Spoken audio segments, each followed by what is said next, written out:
नमस्कार प्रिय बच्चों। आज आपके माइक्रो प्रोपोगेशन टेक्नोलॉजीज़ के प्रैक्टिकल क्लास में ELCTCP 311 क्लास है। BSc easy 5th semester. आज आपका नाइन्थ प्रैक्टिकल क्लास है जो कि वीडियो लेक्चर के माध्यम से आपको समझाया जा रहा है। टाइटल है इसका ऑर्गेनोजेनेसिस इन प्लांट्स। प्लांट्स में ऑर्गेनोजेनेसिस कैसे होती है, क्या इसका फंडा है, प्रैक्टिकल अप्रोचेस में इसको कैसे समझाया जाता है। तो ऑर्गेनोजेनेसिस के बारे में आज आपको बताया जाएगा। Course instructor Ankur Sharma, designation assistant professor horticulture, school of agriculture, ITM university Gwalior. जैसा कि आप चित्र में जो इंट्रोडक्टरी एक बनाया गया है उसमें आप चित्र भी देख रहे हैं माइक्रो इसका ऑर्गेनोजेनेसिस का। इसी तरीके से प्लांट में आपको ऑर्गेनोजेनेसिस के बारे में बताया जाएगा। तो हर एक वीडियो को स्टार्ट करने से पहले हम बात करते हैं आउटलाइंस पे कि किन किन आउटलाइंस के अंतर्गत हमको अपने पूरे वीडियो को ख़त्म करना है या प्रैक्टिकल क्लास को ख़त्म करना है। उस आउटलाइंस के बाद हम अपने वीडियो लेक्चर को या पूरी PPT को हम पढ़ेंगे या समझेंगे। पहले आउटलाइंस को जानेंगे कि क्या क्या आउटलाइंस हैं और किन के अंतर्गत हमको क्या करना है। चलिए हम बात करते हैं। ये हमारी आउटलाइंस है।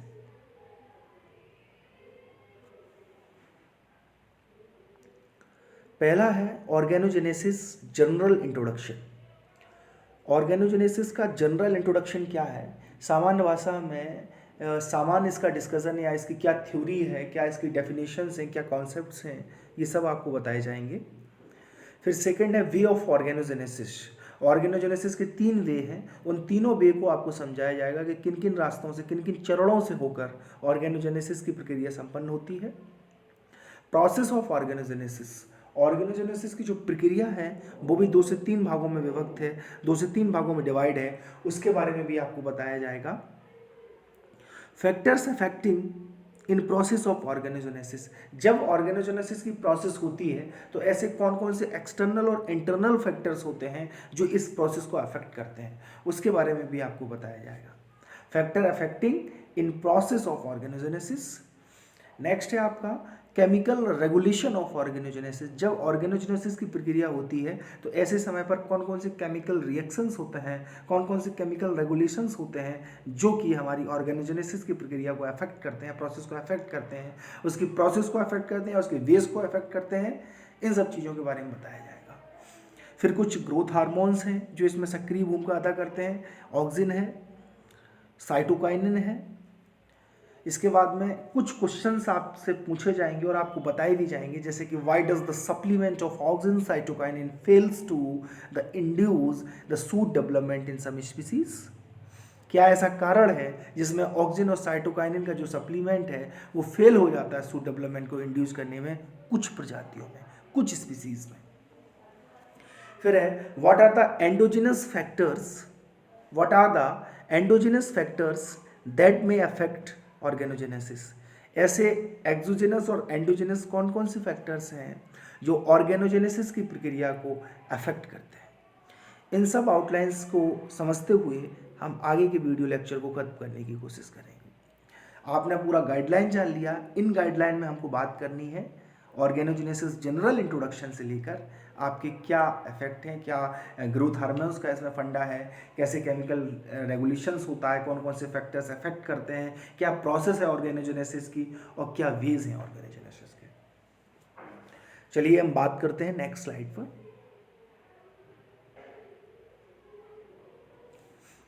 Organogenesis general introduction.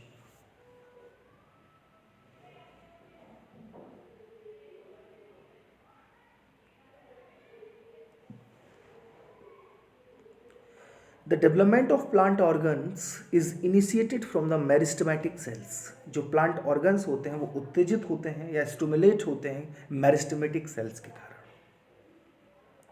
The organs above the root, जो ऑर्गन्स होते हैं, जो अंग होते हैं रूट के नीचे, like lateral organs are initiated by the shoot apical meristem. जो ऑर्गन्स होते हैं रूट के साथ में या रूट के अंदर या रूट से एसोसिएटेड, जैसे कि लेटरल ऑर्गन्स जो उसके बाहरी अंग होते हैं वो भी इनिशिएटेड होते हैं सूट एपिकल मेरिस्टेम के द्वारा, जिसको कि शॉर्ट फॉर्म में SAM लिखा जाता है।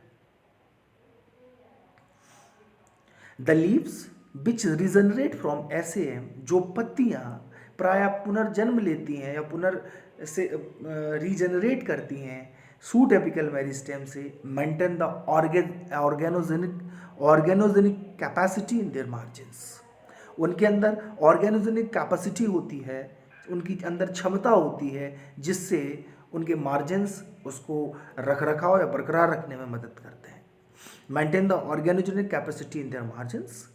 These cells when induce in vitro, जब ये सेल्स इन विट्रो कंडीशंस में इंड्यूस होती हैं जहाँ सारा climate, temperature, rainfall, light intensity, relative humidity, ये सारी कंडीशंस जब हमारे बस में होती हैं, मेंटेन्ड इन्वायरमेंटल कंडीशंस में जब चीज़ें होती हैं, these cells when induce in vitro, जब ये ऐसी कंडीशंस में इंड्यूस होती हैं, give rise to the whole plant, फिर ये प्राय पूरे पौधे को जन्म देती हैं। इनके अंदर क्षमता होती है कि पूरे पौधे को जन्म दे दें।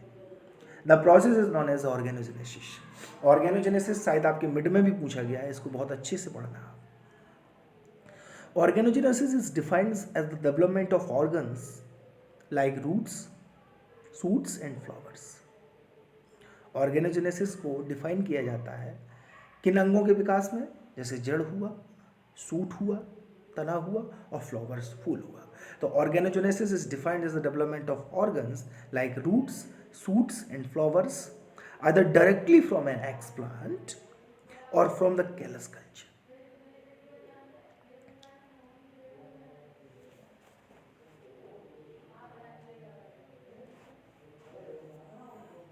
The embryo is not considered an organ because of the absence of a vascular system and its independent existence. The embryo is not considered an organ. Embryo को organ consider नहीं किया जाता क्योंकि उसमें vascular system absent होता है ना, और and its independent existence, और उसके independent nature के कारण और उसमें वस्कुलर सिस्टम के एब्सेंस होने के कारण उसको ऑर्गन्स के रूप में ख्याति नहीं मिलती। अब हम बात करेंगे नेक्स्ट स्लाइड पे ways and process of organogenesis. जैसा कि आपको आउटलाइंस में ही बताया गया था, ways and process of organogenesis. There are 3 ways of organogenesis by which adventitious organs forms. 3 रास्ते हैं, 3 वे हैं ऑर्गेनोजेनेसिस के जिनसे एडवेंटिटियस अपस्थानिक अंगों का निर्माण होता है। From the callus culture, second है फ्रॉम एन एक्सप्लांट, नेक्स्ट है फ्रॉम द एक्सिलरी बड। पहला है from the callus culture, second है फ्रॉम एन एक्सप्लांट, थर्ड है from the axillary bud. The organogenesis by which axillary bud development can be used to regenerate the whole plant from some type of tissue culture. The process of organogenesis involves 2 steps, dedifferentiation and redifferentiation. जो process होती है organogenesis की उसमें 2 steps include होते हैं। पहला होता है डी-डिफरेंशिएशन, दूसरा होता है रीडिफरेंशिएशन। Dedifferentiation results in the formation of callus from the explant tissue with accelerated cell division. Dedifferentiation results in the formation of callus. Callus के फॉर्मेशन में अपनी भूमिका अदा करते हैं फ्रॉम द एक्सप्लांट, जो मदर प्लांट से आइसोलेट होता है, from the explant tissue with accelerated cell division. Whereas redifferentiation causes the development of primordia from a group of callus cells. Dedifferentiation और रीडिफरेंशिएशन में बहुत छोटा सा अंतर है, लेकिन जो छोटा सा अंतर है वो बहुत बड़ा रोल प्ले करता है। अब हम नेक्स्ट स्लाइड की बात करेंगे। The process of organogenesis is affected by 3 factors. Number 1 the inoculum, number 2 the medium and the environmental conditions. Organogenesis की जो प्रोसेस है वो 3 फैक्टर से अफेक्टेड होती है। पहला है द इनोकुलम, दूसरा है the medium and third, the environmental conditions. So the process can be regulated by the components of media, the substances carried by the explant, and the endogenous compound produced in culture. In this lecture, the chemical regulation of organogenesis is discussed in brief. इस lecture में chemical regulation जो organogenesis की है उसको brief में discuss किया गया है. अब हम नेक्स्ट स्लाइड की बात करेंगे.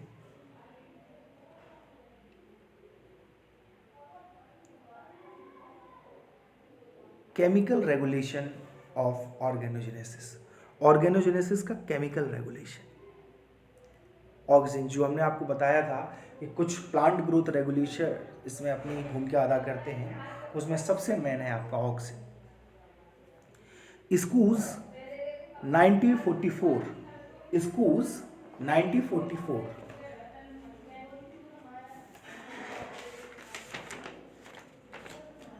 Schools 1944 showed the chemical supplements in media can regulate the process of organogenesis.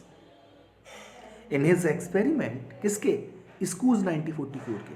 In his experiments, he observed that the addition of oxygen into media stimulates formation of the root while inhibiting formation of the shoot.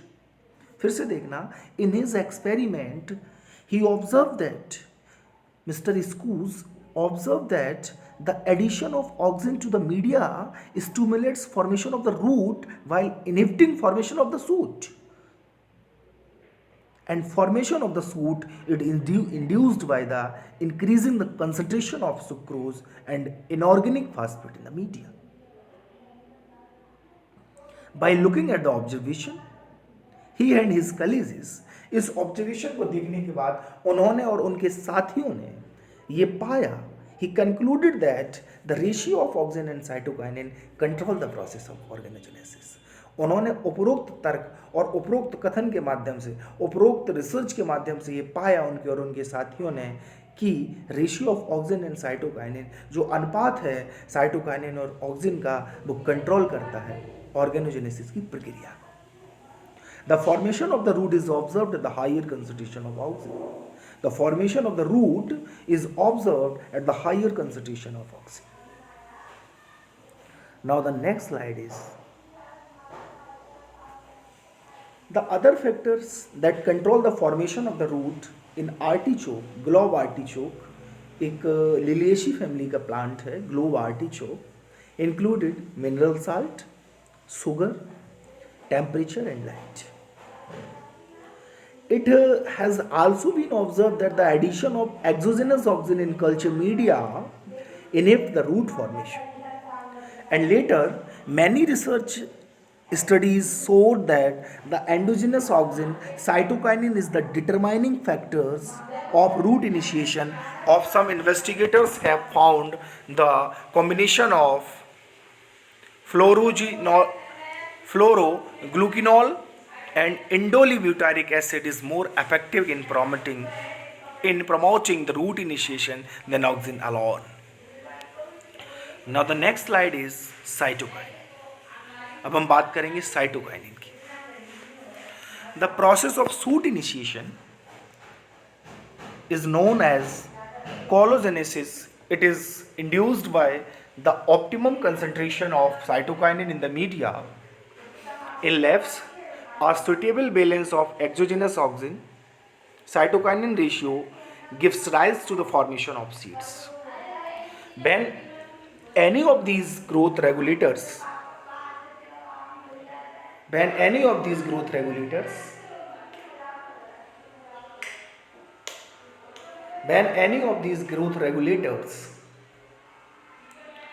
are omitted, it leads to the development of buds. The initiation of callus development occurs when the oxygen cytokinin ratio is in the range of 10 to 100. जो callus development का initiation होता है वो तभी अकर होता है जब oxygen और साइटोकाइनिन का रेशियो 10 से 100 के बीच में आ जाता है. ये मिड का क्वेश्चन है, इसको थोड़ा सीरियसली आप लोग पढ़ना, ये मिड में भी पूछा गया है. और मैं ऐसी चीज़ों को हिंट कर देता हूँ कि इसके बावजूद भी यदि आप न पढ़ें तो ये गलती आपकी होगी। The transfer of culture from callus including medium to shoot inducing medium is called reversal transfer. In some monocot plants, जो एक बीजपत्रीय पौधे होते हैं, higher cytokinin to auxin ratio is required to induce the shoot initiation. However, in some plants, कुछ पौधों में only the omission of the auxin from the media results in shoot development. Some other compounds that can act as a substitute for the cytokinin in the culture media includes purines, pyrimidines, and urea. The addition of adenine sulfate is very efficient in shoot development of the induction of buds. Now the next slide is, why does the supplement of auxin cytokinin fails to induce the shoot development in some species? Some species may not show the shoot development even at the optimum auxin. अब है बात cytokinin ratio की। अभी तक हम बात करते थे ऑक्सिन साइटोकाइनिन रेशियो, तो ये साइटोकाइनिन रेशियो है क्या, इसके बारे में समझना है कि there can be 3 reasons for this. इसके 3 कारण हो सकते हैं। The culture requires the addition of some other growth regulators hormones in this media. The accumulation of the endogenous hormones is inhibiting the organogenesis which might not get reversed even after adding the exogenous hormones. Cultural conditions that include both nutritional and physical factors may be blocking the onset of the process. The next slide is, what are the endogenous factors that may affect organogenesis? एंडोजेनेसिस कौन कौन से factors हैं endogenous जो कि affect करते हैं organogenesis को? उसमें है gibberellin. These hormones suppress both root and shoot formation. They lower the starch content in bud forming cells which is required for the bud initiation. Ethylene, this hormone blocks the organogenesis but enhances the development during primordial formation. However, in some cultures like tobacco, cotyledon and lilium bulb tissue, ethylene is formed to induce the bud initiation. The next slide is carbohydrate. They function as a respiratory energy.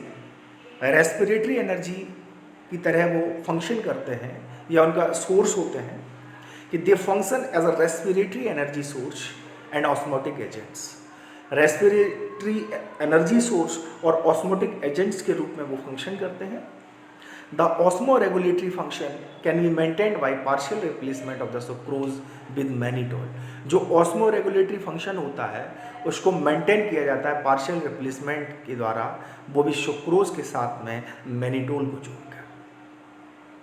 The osmotic stress in cultures affect callus growth and morphology. जो osmotic stress होता है cultures में वो प्रभावित करता है callus की growth को, साथ ही साथ उसकी मॉर्फोलॉजी को। ग्रोथ मतलब वृद्धि, मॉर्फोलॉजी मतलब आकार की। Organogenesis is a powerful technique to understand the mechanism of the action of hormones and other plant growth regulators, cells and tissue type differentiation, initiation of the development of plant organs and other molecular mechanism of the plant. ये हमारा पूरा chapter खत्म होता है organogenesis in plants पर। अब हम इसके वॉल्यूम 2 पर भी आपसे बात कर सकते हैं। वॉल्यूम 1 ये हुआ है ऑर्गेनोजेनेसिस इन प्लांट्स, वॉल्यूम 2 के साथ हम जल्द मिलेंगे। इसमें हमने जो 2-3 क्वेश्चंस को हाईलाइट किया है कि हम इसमें मिड को पूछ सकते हैं, हम इसको मिड में पूछ सकते हैं, उनको थोड़ा सीरियसली वे में आप पढ़ना। और बहुत जल्द आपको असाइनमेंट देने वाले हैं, जो आपको असाइनमेंट सबमिट करना होगा और असाइनमेंट आपका मिनिमम 15 नंबर्स का होगा। एक ही असाइनमेंट इसमें आपसे लिया जाएगा, लेकिन बहुत अच्छे से उसको चेक किया जाएगा। स्पेल मिस्टेक से लेके किसी भी तरीके की ग्रामेटिकली मिस्टेक या कंटेंट की मिस्टेक होती है तो you will be solely responsible for this, ये समझ लेना आप। चलिए नमस्कार, हम खत्म करते हैं इस वीडियो को।